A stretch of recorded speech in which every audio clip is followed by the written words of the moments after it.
YTN 라디오 김우성의 생생경제. 애청자 여러분 안녕하십니까? 김우성 PD입니다. 오늘은 2월 28일 2월의 마지막 날입니다. 다른 달보다 일수가 적어서 훨씬 빨리 끝나는 아쉬움이 있습니다. 하지만 3월부터 이어지는 한 해살이의 꾸준한 시작이 빨리 만나는 그런 날이기도 합니다. 정부의 투자 활성화 대책과 노력도 꾸준한 시작을 해야 할 텐데요. 실제로 나온 대책은 이미 끝난 것들, 한번 나온 것들, 또 실효성이 어려운 것들도 많습니다. 오늘 경제 도미노에서 투자 활성화 대책과 여러 가지 경기 부양책의 이면 짚어드리겠습니다.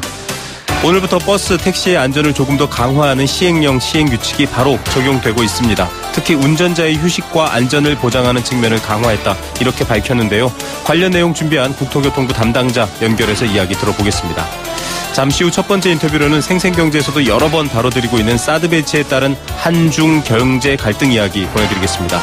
사실 경제는 외교다, 이런 말도 있는데요. 대비책 없이 큰 시장을 잃거나 또 주요 교역 상대국을 잃는다면 이건 외교적 문제일까요? 경제적 문제일까요? 잠시 후 전문가와 함께 짚어보겠습니다. 2월의 마지막 날, 끝이 빠르면 시작도 빠르다라는 생각하면서 김우성의 생생경제 문을 엽니다.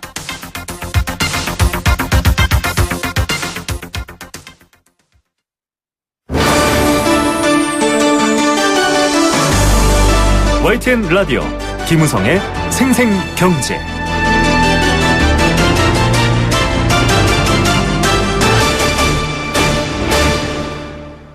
네, 첫 번째 생생 인터뷰입니다. 앞서 오프닝에서도 말씀드렸지만 고고도 미사일 방어 체계 사드 배치에 대한 중국의 경제 보복은 사실 이미 시작되고 있습니다. 지금도 한창이죠. 여러 가지 수입에 있어서 또 검역에 있어서 불이익들이 많습니다. 그런데 어제 이 롯데 성주골프장이 사드 부지로 확정되자 중국 정부는 승인에 따라 발생하는 뒷감당은 미국과 한국의 책임, 이렇게 압박 수위를 더 높였습니다.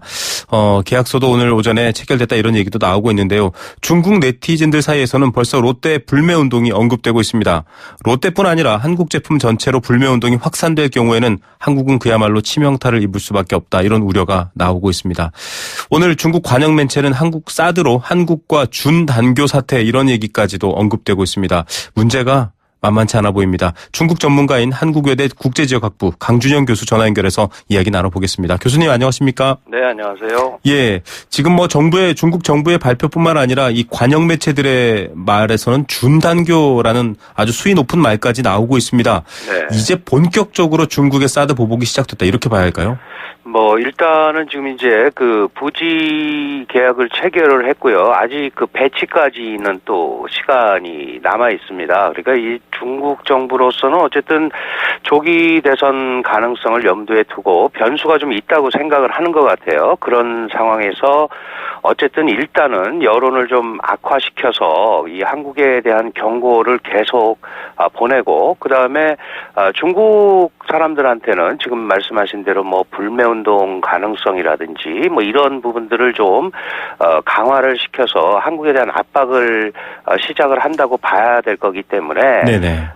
일정 부분은 아무래도 롯데가 1차 타겟이 되겠습니다만은 네네. 상당 부분 좀 본격화되는 모습으로 갈 것 같고요. 이게 이제 지금 지적하신 대로 다른 한국 제품, 한국 기업들로 불똥이 튈 가능성이 있기 때문에 저희가 이제 걱정을 하는 겁니다. 예, 이게 지금 어떤 직접적인 경제 마찰의 어떤 빌미를 제공하지 않으면서도 현재 압박당하고 있는 상황인데요.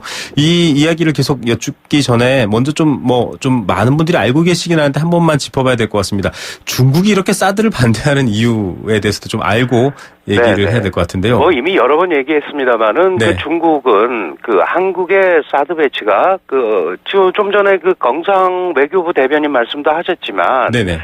이런 표현을 했어요. 한국의 우려도 이해하지만 네. 미국의 한국에 대한 사드 배치는 중국의 안보 이익을 침해한다, 이렇게 얘기를 하고 있거든요. 네네. 그러니까 결국은 북핵 문제 때문에 우리가 사드를 배치한다는 것을 이해를 하고는 있지만 그 배치가 결국은 미국이 배후에서 한국에다가 소위 아시아 미사일 디펜스 시스템, 그러니까 대중국 자국지 미사일 체제를 만드는 이런 시스템으로 작용할 거기 때문에 결국은 중국의 안전을 위협하게 되는 거다. 그래서 받아들일 수 없다. 이런 입장입니다. 네. 그런데 우리 입장에서는 북한이 5차 핵 실험을 하고 미사일 실험을 얼마 전에 또 하지 계속하고 있죠. 않았습니까? 네. 예, 북극성투도 했고 그다음에 국제사회에서 지금 그 생화학 무기를 써서 거의 뭐 지금 맞습니다. 김정남 VX. 피살까지 연결이 되는데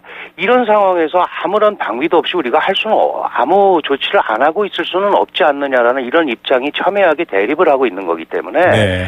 사실 중국이 한국에 대한 압박을 하는 것은 결국은 미국에 대한 압박으로 봐야 되는 건데 네. 현재는 이제 가운데서 우리가 안보를 의지하고 있는 미국, 그다음에 상당 부분 경제의 버팀목이 되고 있는 중국이 사이에서 고민이 많다 보니 이렇게 어려운 상황을 맞이하고 있는 거죠. 예, 뭐 그간의 이 사드 배치에 따른 여러 국내 논란에서도 많이 소개가 됐지만 또 교수님께서 일목요연하게 정리를 해주셨는데요.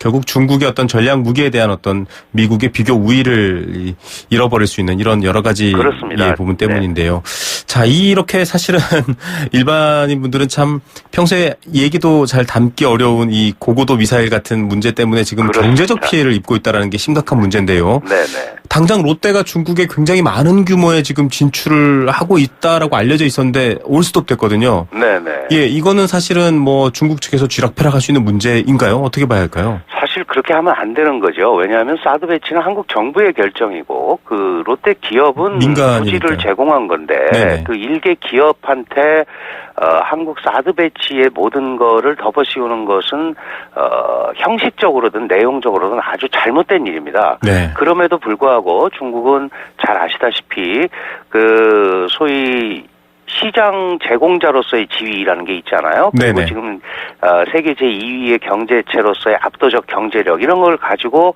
압박을 하고 있는 거죠. 그래서 어쨌든 잘못된 방식이긴 하지만 기업들은 이 사이에서 경제적으로 굉장한 피해를 볼 수밖에 없는 상황입니다. 네. 그러다 보니 이런 부분을 과연 이게 좀 정치적으로 잘 해결되면 되지 않을까 이렇게 생각을 하는데 사실 사드 문제는 본질이 아니지 않습니까? 잘 아시다시피 이거는 어떤 그 북핵 문제 때문에 발생한 일종의 수단의 문제인데 이런 문제가 이렇게 불거진다는 것은 향후에도 유사한 일로 인해서 계속 우리가 압박의 대상이 될 수 있다는 전조의 어떤 느낌을 주는 거기 때문에 어떤 형태로든 간에 이런 부분들에 대한 상호 공감대 인식이 분명히 이루어지는 그런 계기가 돼야 된다. 그래서 어렵더라도 어떻게든지 이 부분을 슬기롭게 넘어가야 된다. 이렇게 지금 우리가 의견을 모으고 있는 겁니다. 예, 참 게다가 미국 대통령은 트럼프고 지금 굉장히 어려운 상황 속에서 우리의 이익을 지키기 위해서 우리도 굉장히 노력해야 되는 상황이다 말씀해 주셨는데요. 일단 지금 가시화되고 있는 게 이 중국 CCTV의 프로그램 사실 저를 비롯해서 모르시는 분들이 많을 것 같습니다. 일종의 소비자 고발 프로그램인데요. 완후이 이것의 타겟이 한국 기업이 되면 크다. 그런데 이제 많은 분들이 뭐 그게 대수라고 이렇게 생각하시거든요. 이게 그렇게 파급력이 큰가요? 일단 이제 소비자의 날, 중국이 잘 아시다시피 그 소비 진작 경제를 굉장히 강조하고 있잖아요. 그러다 보니까 3월 15일이 바로 소비자의 날인데 이날 이제 그 특집 방송 같은 걸 많이 하죠. 특정 방송이나 이런 데서 뭐 좋은 제품을 소개하기도 하고 특히 지금 말씀하신 완후이 같은 경우는 특정 제품이 뭐 서비스가 불량하거나 뭐 이렇게 속여서 중국 소비자들을 속여서 판다. 일종의 고발 프로그램처럼 돼 있단 말이죠. 근데 이게 관영 CCTV에서 하다 보니까 속된 말로 손을 좀 봐야 될 외국계 기업들을 타겟으로 하는 경우가 굉장히 많습니다. 의도가 있군요. 잘 아시는 까르푸라든지 이런데 도요다 이런 데가 많이 당했거든요. 그러다 보니까 이러한 상황에서 이번에 마침 롯데가 사드 부지 제공으로 중국 사람들의 여론이 악화되고 있는 가운데 잘못된 그러니까 롯데 입장에서 보면 잘못된 메시지가 이제 갈 수 있는 거죠. 잘 아시다시피 롯데가 지금 중국의 생산 기지를 굉장히 많이 가지고 있고요. 그다음에 현지 매출도 우리 돈으로 한 3조 2천억 원 정도 됩니다. 1년 동안. 뭐 잘 아시는 그 롯데 면세점은 70%가 중국 관광객인데 이런 이제 직접적 타격이 오기 때문에 롯데로서는 사실 굉장히 어려움에 처할 수밖에 없는 이런 상황이 일단 되는 겁니다. 예, 참 이 CCTV의 소비자 고발 프로그램을 필두로 해서 이렇게 한국 기업에 대한 이 표현은 어떻게 보이지 않는 이런 압박들이 실질적으로 굉장히 기업을 어렵게 만들고 경제 문제를 어렵게 하는데 문제는 우리나라 고위 외교 관계자분들도 뭐 이미 자유무역 협정 같은 것들도 있고 WTO 같은 데 제소할 수 있기도 하고 여러 가지 불공정한 부분에 대해서는 대응을 하겠다. 네네. 그러니까 걱정하지 마라. 이런 얘기를 하고 있는데 지금 벌어지는 양상을 보면 중국 측이 이런 부분을 충분히 고려하고서 우리를 압박하고 있다.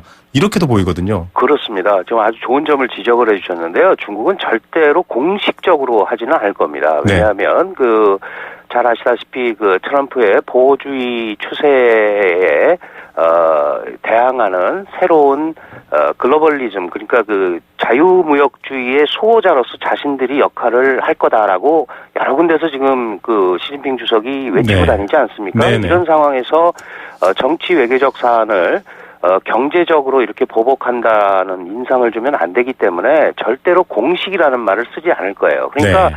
적절하게 비공식이라는 표현을 가지고 비공식으로 할 수 있는 것들도 상당히 많거든요. 지금 말씀하신 무역 분야라든지 이런 국제무역 체제에 들어가 있는 것은 관련 메커니즘이 있지 않습니까? 그러니까 네. 그게 사실은 통상마찰을 직접적으로 불러올 수 있는 부분들은 피할 거지만 우리 한국 기업에 대한 덤핑 판정이라든지 통관 지연이라든지 이런 비공식적인 소위 비관세 장벽을 통한 네. 무역 보복은 언제든지 가능하단 말이죠. 네네. 그렇기 때문에 물론 이 제재라는 게 영원할 수는 없는 겁니다. 네. 언젠간 지나가겠지만 그 과정에서 많은 한국 기업들이 고통을 겪고 또 잘못된 메시지가 중국인들한테 전달이 돼서 향후에 그걸 회복하는데 매우 어려움에 처할 수 있기 때문에 네, 맞습니다. 단순하게 그냥 이게 못할 거다. 그래서 특별히 그런 게 없다. 이렇게 지나가기에는 굉장히 어려운 문제죠. 예. 그런 의미에서 다만 이제 우리가 좀 요새 리더십 공백도 겪고 있고요. 네네네. 여러 가지로 어려우니까 또 중국이 더 강력하게 나오는 게 있거든요. 네. 이런 상황에서는 이제 통상이나 이런 부분에 대해서는 분명하게 우리의 입장, 그다음에 롯데가 또 중국에 가서 기여하고 있는 부분도 있거든요. 네. 그러니까 이런 부분들에 대한 이 설득 이런 것들을 어렵지만 계속 해나가는 이런 노력을 하는 게 1차적으로 필요하지 않을까 생각이 됩니다. 네, 중국 소비자에게 이런 왜곡된 상황이 전달되지 않도록 메시지를 전달하는 것도 중요하고요. 또 많은 경제학자분들이 그럼에도 불구하고 소비자들이 선택할 수밖에 없도록 제품 개발 이런 얘기가 나오고 있는데 조금 다른 면으로 봐서 사실 리더십 공백 문제도 얘기해 주셨지만 어떤 외교적 메시지가 지금은 좀 없다 이런 답답함들을 국민들이 느끼고 계시거든요. 네네. 예, 이를테면은 중국과는 잘 지내야겠지만 안보의 문제에 있어서는 우리는 특수한 상황이니 이해달라라든지 예, 그런 걸 지금 사실 많이 못 보신 것 같아요. 왜냐하면 경제 문제가 결국 지금 외교 문제와 엮여버렸기 때문에 그렇습니다. 예, 그런 제안 말씀 한마디 더 부탁드리겠습니다. 예, 왜냐하면은 이게 이제 사실은 이번 정부하고는 중국이 더 이상 얘기를 하지 않겠다는 입장이거든요. 그러니까 네. 지금 우리 주중 대사관도 굉장히 어려움을 겪고 있고 공식적 루트가 지금 다 막혀 있습니다. 우리가 여러 가지 전략 대화도 있고 그런데 그래서 우리가 그런 얘기를 하기가 매우 어려운 상황인데요. 그렇다 하더라도 다양한 루트를 통해서 계속적으로 한국이 중국과 적대하지 않아야 된다는 이유 네. 이런 부분을 계속 얘기를 해야 되고요. 그다음에 제가 한 가지 좀 강조드리고 싶은 것은 네네. 사실은 양국 관계가 안보 문제, 정치, 군사적인 문제로 이렇게 갈등을 할 수 있죠. 그러나 이것도 언젠가는 지나가야 될 문제가 아니겠습니까? 인접국으로서. 네네.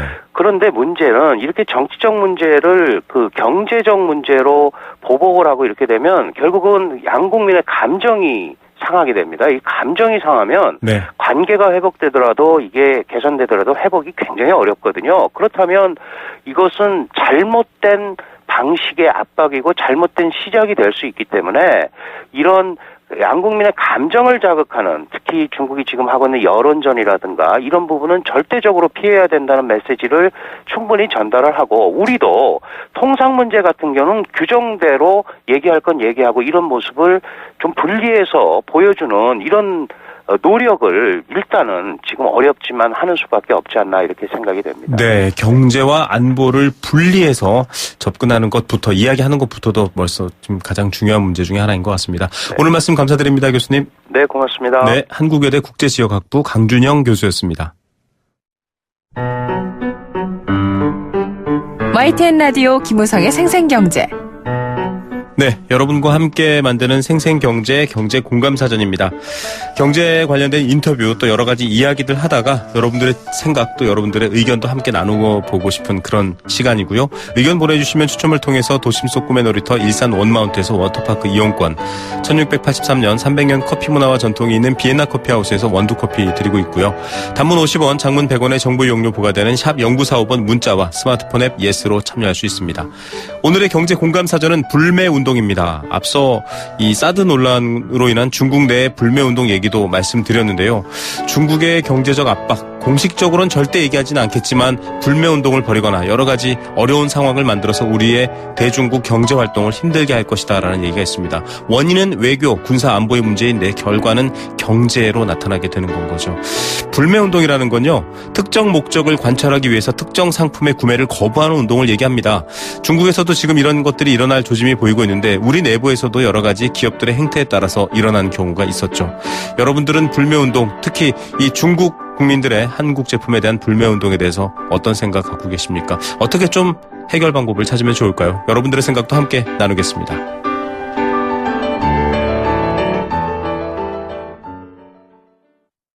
어떤 아이오닉으로 갈아타시겠습니까? 난 한 번 주유로 1000km를 가는 아이오닉 하이브리드. 난 주유소 갈 필요 없는 전기차 아이오닉 일렉트릭. 난 버튼 하나로 하이브리드와 전기차를 즐기는 아이오닉 플러그인. 하이브리드, 전기차, 플러그인까지 라이프 스타일에 맞게 골라 타세요.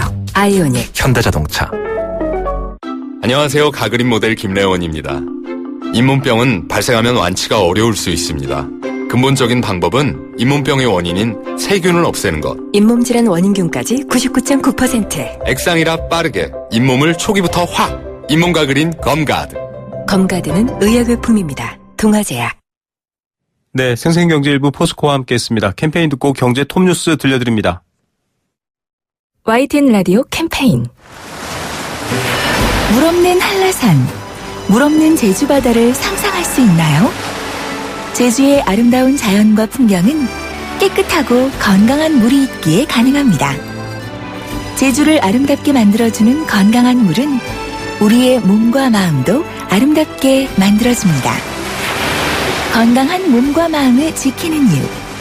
아름다운 물을 사랑하고 지키는 일에서부터 시작됩니다.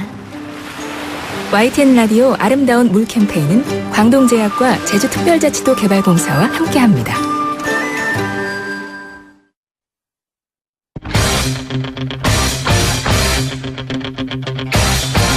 지금 가장 뜨거운 경제 소식. 경제 톱 뉴스. 네, 이 시각 주요 경제 뉴스 전해드리겠습니다. 다양한 분야의 양극화 얘기 지적해드렸는데요. 고용 형태에 따라서도 임금의 양극화가 심화되고 있습니다. 첫 번째 소식으로 전해드리겠습니다.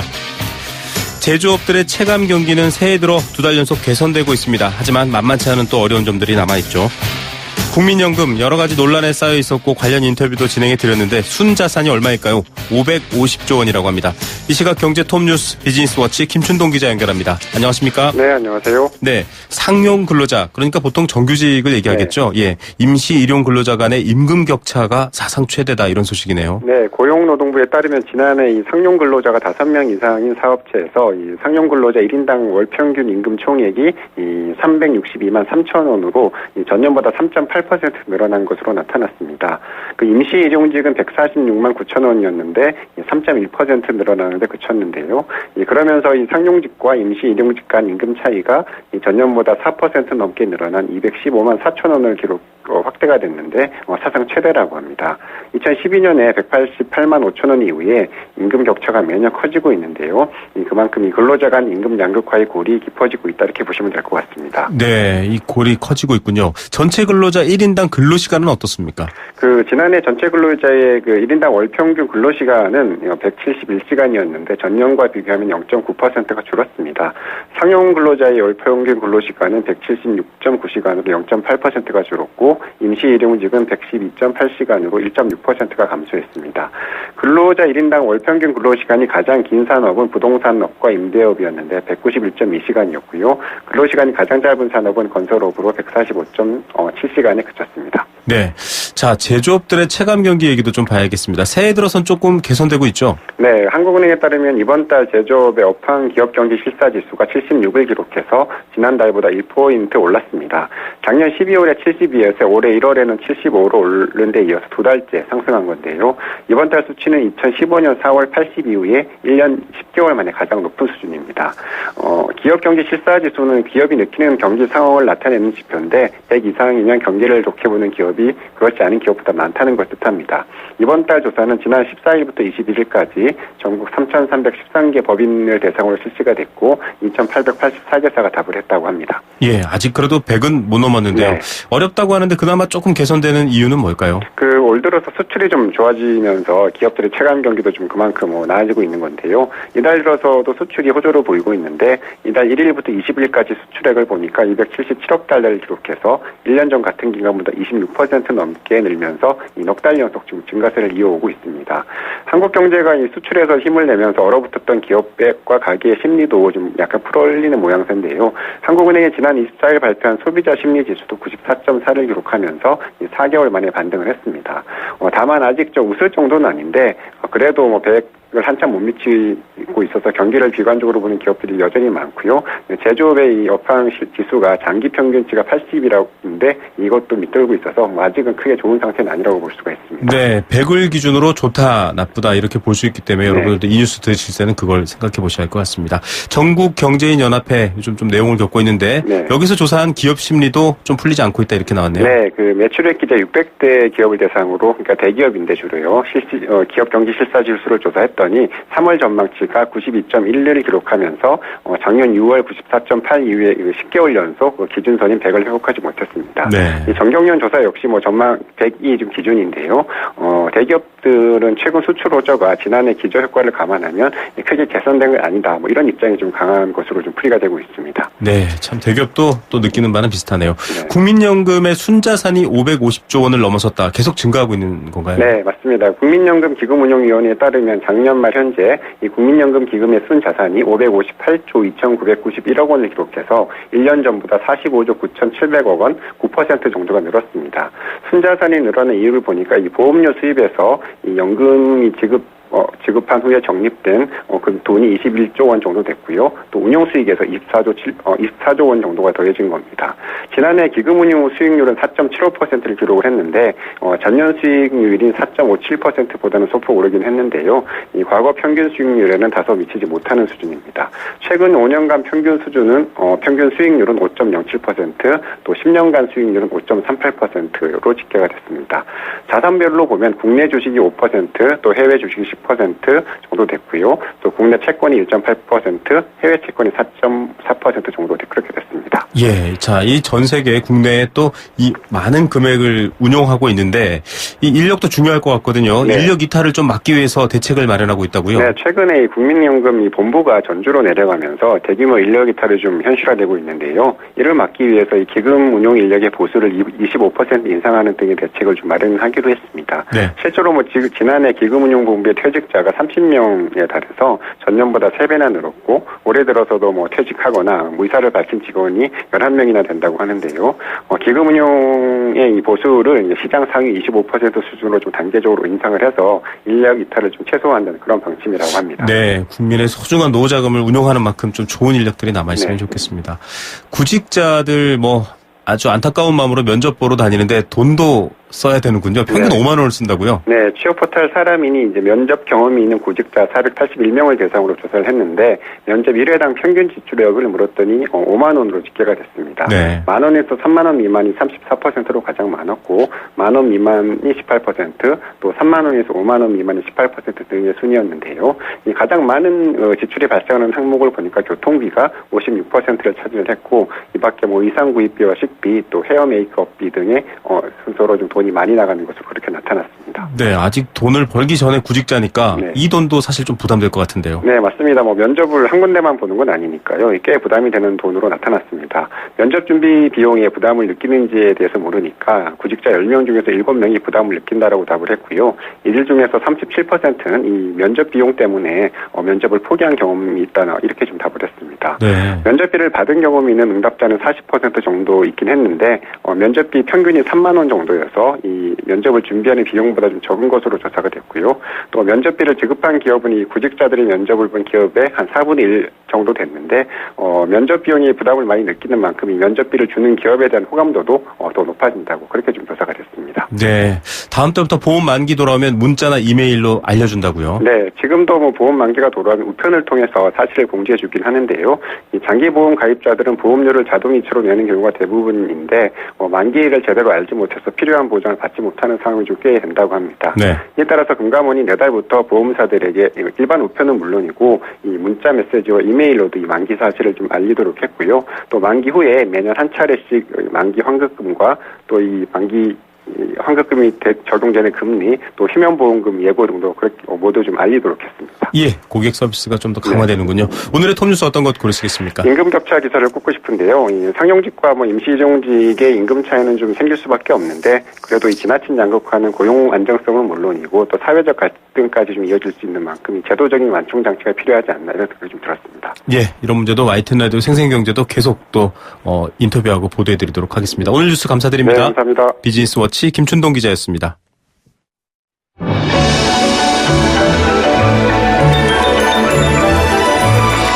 오늘의 경제를 들여다보는 시원한 창. YTN 라디오 김우성의 생생경제 생생인터뷰. 네, 두 번째 생생 인터뷰입니다. 최근 뉴스 중에 대학 신입생 오리엔테이션 버스가 사고를 당했습니다. 운전자분이 운명을 달리하셨는데 정말 많은 분들이 놀라셨죠.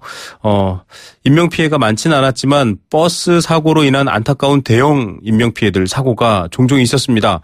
그럴 때마다 언론에서도 근본적 대책을 마련해라 이렇게 얘기했는데 사실 그 대책 마련하는 것보다는 있는 대책을 잘 지키고 실행하는가가 더 중요한 문제일 것 같습니다.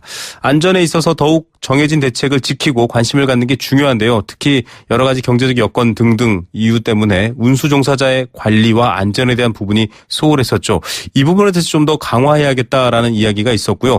국토교통부에서 오늘부터 즉시 시행되는 사업용 차량 교통안전 강화 대책, 이 개정안이 나와 있었는데요. 오늘부터 시행됩니다. 담당자 연결해서 관련 내용 여러분께 좀 소개해드리겠습니다. 특히 YTN 라디오 운전자분들 또 직업 운전자분들 많이 듣고 계신데요. 좀 귀 쫑긋 세우시면 좋을 것 같습니다. 국토교통부 대중교통과 문기성 사무관 전화로 연결합니다. 안녕하십니까?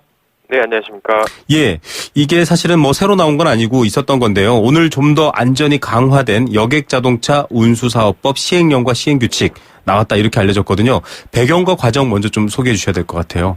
네, 먼저 이번 안전강화 관련 여객법령 개정은 지난해 잇따라 발생한 봉평터널 전세버스 사고, 그리고 울산 전세버스 화재 사고 등 잇따른 대형 버스 사고로 인해서 사업용 차량에 대한 특별 안전대책 마련이 요구됨에 따라서 네네. 관계부처 합동으로 작년 16년 7월 27일 날 사업용 차량 교통안전 특별대책을 마련해서 발표를 했습니다. 네. 그래서 그 대책에 있는 내용에 따라서 제도 개선이 추진된 상황입니다. 예, 이런 여러분들 다 지금 말씀하신 것을 기억하시겠지만 큰 사고로 인해서 좀 관계부처가 모여서 대책을 마련했고요.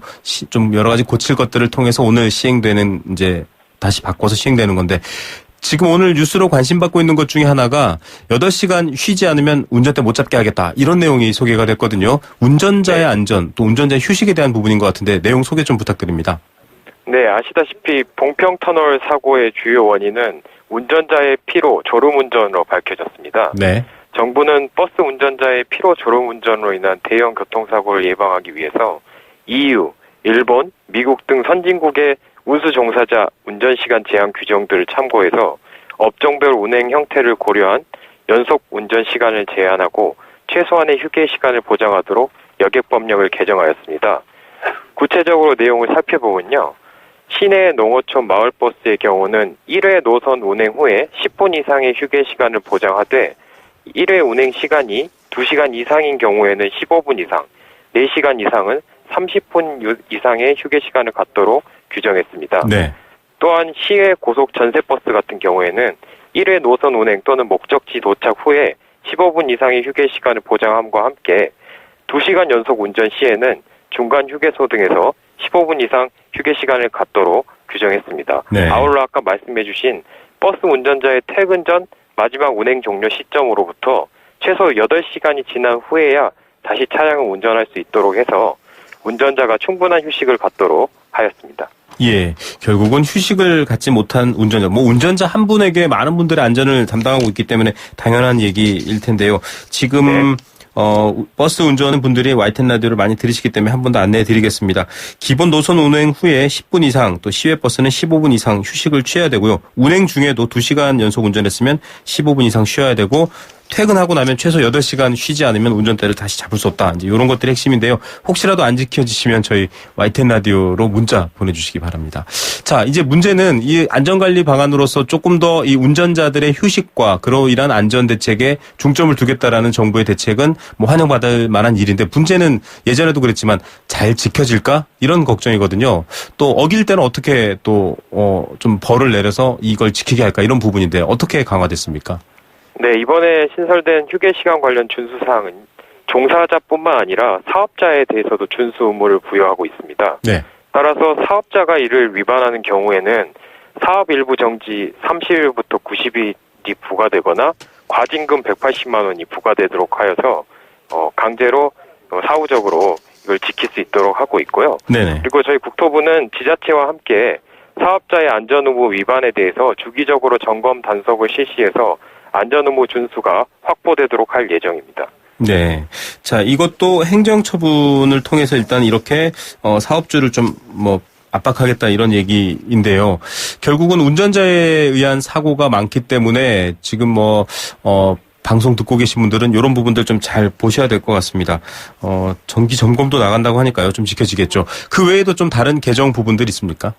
네, 먼저 이번 개정령에서는 차량 운행 전 운전자의 피로, 질병, 음주 여부를 확인하고 사고 시 대피 요령 등 안전 관련 방송을 실시하도록 하는 운수 사업자의 안전 의무를 강화하고 있습니다. 네. 또한 운수 종사자 교육을 내실화하기 위해서 신규 교육 시 운전 중 핸드폰 사용, 대열 운행, 졸업 운전과 같은 사고 유발 요인에 관한 안전 수칙을 집중 교육하도록 하고, 네. 보수 교육 중에 법령 위반 운전자에 대한 교육 시간은 기존 4시간에서 8시간으로 확대하는 등의 안전 관련 다른 대책들도 포함하고 있습니다. 예, 좀 더 아울러 네. 안전 대책 외에도 저희가 CNG 버스에 대한 면허 기준 완화, 정기 이용권 버스의 운행 횟수 확대, 그리고 차량 연장 원스톱 서비스 제공과 같은 규제 개선 사항들도 같이 포함되어 있습니다. 예. 자, 대중교통과 안전 또 여러 가지 규제 개선에 대한 여러 가지 얘기들을 해주셨습니다. 일단은 좀 걱정되는 부분이기도 한데요.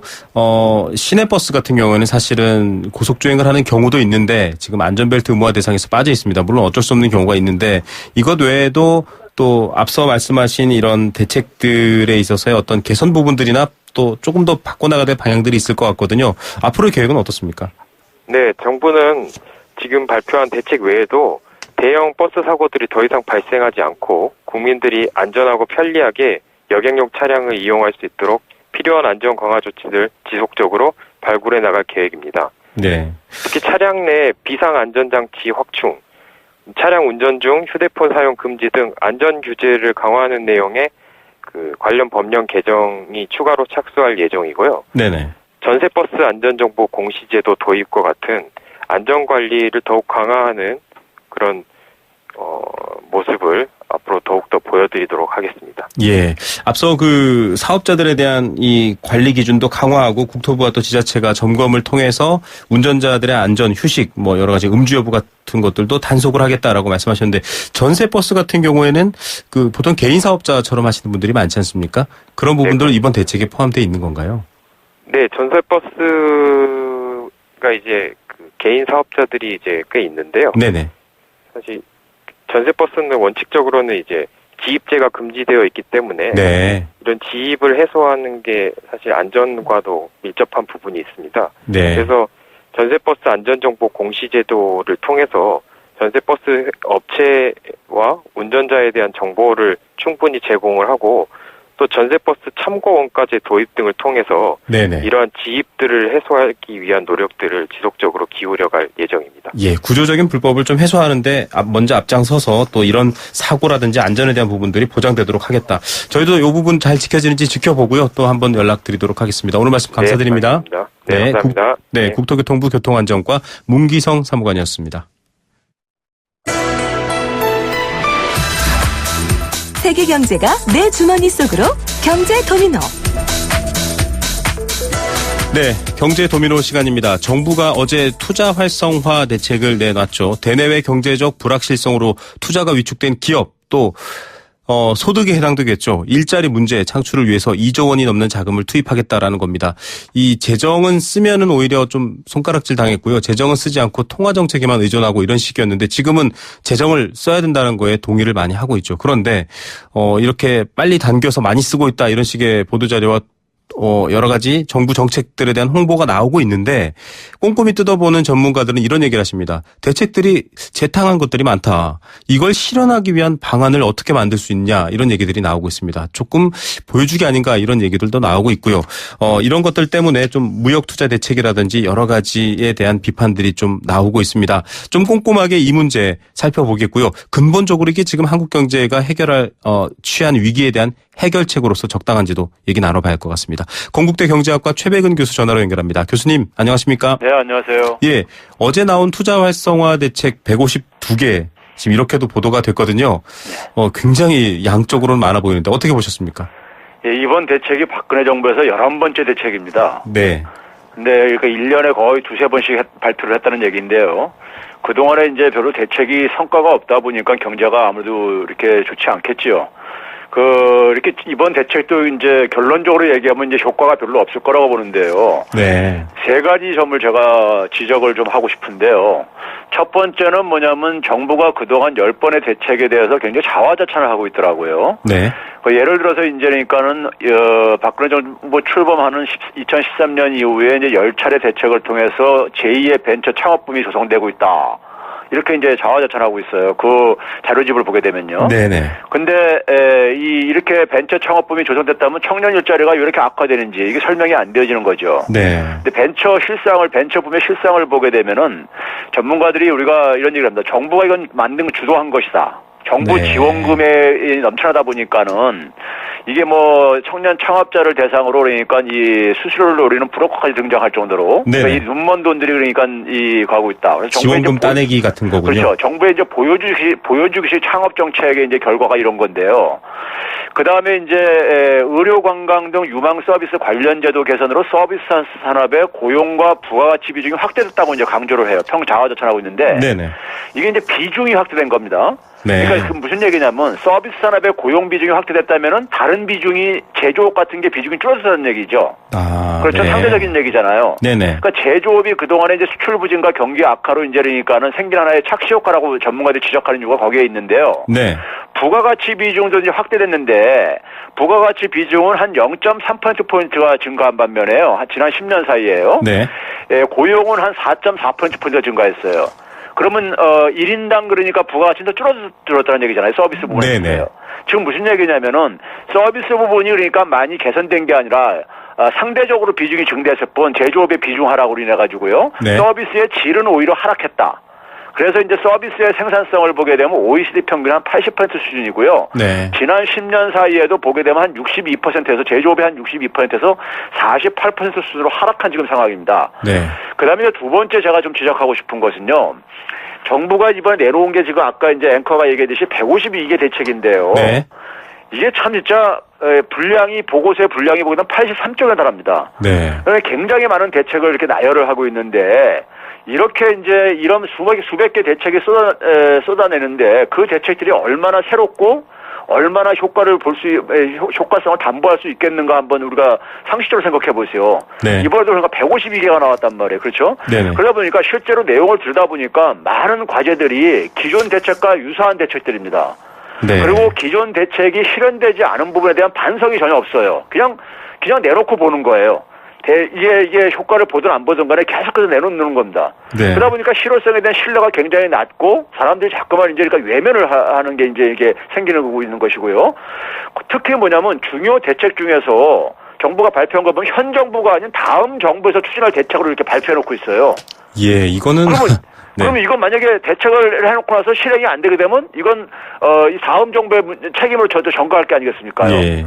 이런 식의 이제 그다음에 세 번째는 뭐냐면은 이번 대책의 핵심이 이제 지역 경제 활성화, 뭐 고령사회 유망산업 육성, 생활 밀착형 산업 투자 여건 개선인데요. 네네. 예를 들어서 이제 지역 경제 활성화의 대책의 핵심 사업이 뭐냐면 남해안에 이제 일주 관광. 남해안의 해안선을 이제 따라서 이제 관광 다리를 연결하겠다. 거예요. 네, 뭐 그런 얘기들. 근데 이제 관광 활성화가 되지 않는 이유를 내수 부진으로 이제 지적을 하고 있습니다. 정부가요. 네. 근데 내수 부진에 대한 대책은 없어요. 네. 그러니까 지난주에 우리가 내수 활성화 대책 내놓으면서 내려온 것이 바로 뭐였습니까? 일주일에 그러니까 한 달에 한 번 금요일을 그러니까 4시에 퇴근시킬 테니까 프리미엄 프라이데이를 하겠다. 네. 뭐 이런 식의 대책과 비싼 거죠. 그러니까요. 네. 그러니까 이제 그다음에 이제 이 추진 자체도 남해안 일주관광 사업 추진도 다음 정부에 몫을 해놨어요. 거기 보게 되면요. 네. 그다음에 이제 고령자의 이제 제가 주목하는 것은 고령자의 주거 선택권을 제고하겠다 해가지고 특히 이제 저소득층의 독거노인을 위해서 공공 실버주택 공급을 확대하겠다고 했습니다. 네. 근데 거기도 재원 마련 방안이 없어요. 거기다 이 사업도 2018년부터 2022년까지, 그러니까 내년부터 다음 정부 끝날 때까지 한 5천억 공급 계획이다.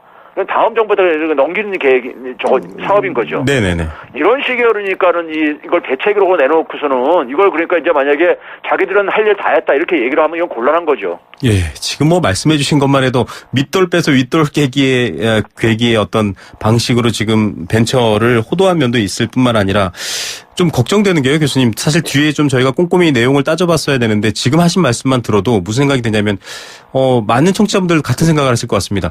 이게 국가의 어떤 지금 투자, 또 기업 활동, 고용 활성화 대책을 정부의 이름으로 내놓는 건데 말씀하신 내용만 들어봐도 실현 가능성이라든지 혹은 실행의 구체적 계획이 없거든요. 정말 이걸 짜는 사람들이 이 정도로 무능한가라는 의문을 갖게 되거든요. 이 원인을 어떻게 봐야 될까요? 왜 이런 게 나올까요? 예. 제가 볼 때는 실무 공무원들은 별 여기에 책임이 없다고 봅니다. 네네. 위에서요 국민들한테 보여주시기로 이게 그러니까 그래서 이 총재 지금 대통령 권한 대행이든 네네. 아니면 경제부총리든 간에 자기들이 그러니까 어쨌든 임기는 이제 얼마 안 남았잖아요. 네네. 근데 자기들이 어떤 하나 국민들한테 뭔가 보여주기 위해서 우리가 이렇게 열심히 하고 있다는 걸 보여주기 위해서 네. 밑에 실무 공무원들한테 뭘 만들어 내라고 막 이제 강요를 하는 것 같아요. 제가 볼 때는요. 네. 지난주에 발표한 대책도 보면은 굉장히 똑똑한 공무원들이 이런 대책을 만들 수 있겠는 건 상상이 안 갈 정도입니다. 굉장히 비판받았습니다. 예. 예. 그런 점에서 이건 그러니까 위에서 그러니까 굉장히 정치적인 저는 행보라고 봐요. 네. 정치적 행보로 국민한테 보여주시기를 이렇게 하다 보니까 이런 이제 그러니까 어처구니 없는 대책들이 나오는 거죠. 그러니까 분량은 굉장히 많습니다. 네. 그러니까 모르는 국민들이 볼 때는 굉장히 그러니까 이게 뭐 정부가 열심히 하는가 보다 이렇게 생각할 수 있죠. 자, 이 분량으로 승부하면 안 되고요. 정말 이 내용과 내실이 그 152개 중에 정말 몇 개만이라도 지금 당장 국민 경제에 도움이 된다면 그래도 박수 받지 않을까요? 왜 이렇게 갈까 좀 걱정이 되는데 일단은 좀 걱정되는 게 지금 이 최순실 예산이라는 것들이 이 국정농단에 연관되어 있는 예산 항목들이 있다라고 하는데 그것들도 지금 포함되어 있다 이런 논란까지 있거든요. 그러니까 그게 이제 그러니까 보게 되면은 그 대책들 중에서 보게 되면 이제 그러니까 이 박근혜 대통령이 이제 지적을 해가지고 이제 진행됐던 것들이요. 네네. 그러니까 이제 뭐 케이블카 설치 같은 경우라든가. 네. 뭐 그다음에 이제 뭐 이 단골 메뉴로 이제 이번 정부 들어서 나왔던 것 중에 하나가 이제 무슨 뭐 이제 이 그 등산이라든가 이제 무슨 뭐 이제 이런 것들이 그러니까 예, 야영 뭐 캠핑 이런 야영 이런 걸 가겠다는 생각하면서 이런 대책들이 그러니까 이제 그런 이제 의혹을 받고 있는 것들인데요. 네네. 근데 이런 것들은 사실 그러니까는 지난번 대책에 나왔던 것들이에요. 그러니까요. 네. 그래가지고 이제 이게 환경 훼손이라든가 안전 부실 문제로 그러니까 이게 이제 논란이 있는 사업이 돼가지고 추진이 안 됐던 것들인데. 네. 이런 것들을 그러니까 반복해서 이렇게 담아내는 것은 거기다가 이제 이 정부가 지금 이제 큰 문제가 뭐냐면요. 이 지금 이게 내수가 부진해 있고 이제 그러니까 이렇게 돼 있는 이유를 지난주에 발표한 이제 내수 활성화 대책에서도 그랬지만요. 네. 되게 보게 되면 어디다가 이제 이 원인을 돌리려면요. 경제의 불확실성이 이제 증가하고 있다. 네. 그러니까 수출은 개선되고 있어가지고 이게 그러니까 경제는 괜찮아지고 있는데 이게 불확실성이 증가하는데 주로 이제 정치적인 불확실성 네. 이런 얘기를 하고 있습니다.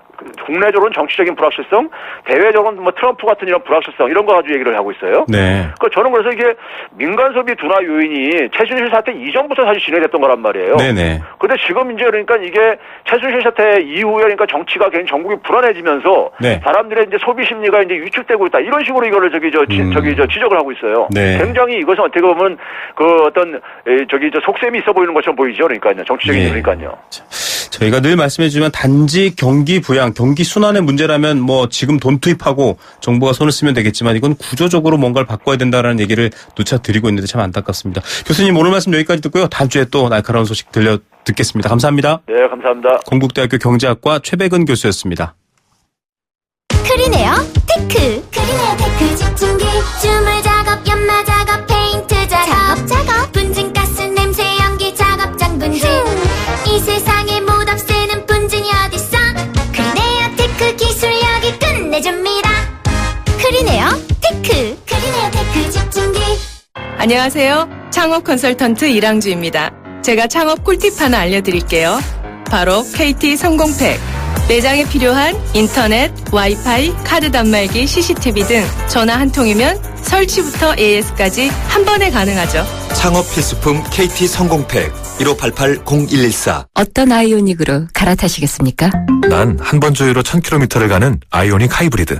난 주유소 갈 필요 없는 전기차 아이오닉 일렉트릭. 난 버튼 하나로 하이브리드와 전기차를 즐기는 아이오닉 플러그인. 하이브리드, 전기차, 플러그인까지 라이프 스타일에 맞게 골라 타세요. 아이오닉. 현대자동차. 네, 생생경제 포스코와 함께했습니다. 자, 이 중국과의 문제 참 어렵다. 도대체 안보, 경제, 정치가 분리가 되겠습니까? 예, 정말 어려운 문제 좀 빨리 풀어내야 될 텐데요. 대책을 내놓으시길 바랍니다. 중국에 대한 여러 가지 얘기를 보내주신 분들 감사드리고요. 3358님은 마을버스 기사입니다. 10시간 쉬지 않고 운전합니다. 네, 그렇게 하면 안 됩니다. 예, 이번에 대책 나왔는데요. 저희한테도 한번 제보를 주시고요. 저희가 또 국토부에도 이게 지켜지고 있는지에 대한 얘기를 계속 확인해 보도록 하겠습니다. 택시 운전자 안전 강화도 좋지만 조수석 에어백 없는 택시도 문제입니다. 승객 안전 좀 챙겨주십시오. 네, 여러 가지 발전 또 다 좋지만 안전은 기본 중에 기본이겠죠. 내일은 3.1절입니다. 좋은 의미로 잘 보내시고요. 저는 3.1절 지내고 3월 2일 오후 3시 10분에 힘드는 경제 이야기로 찾아오겠습니다. 김우성의 생생경제였습니다.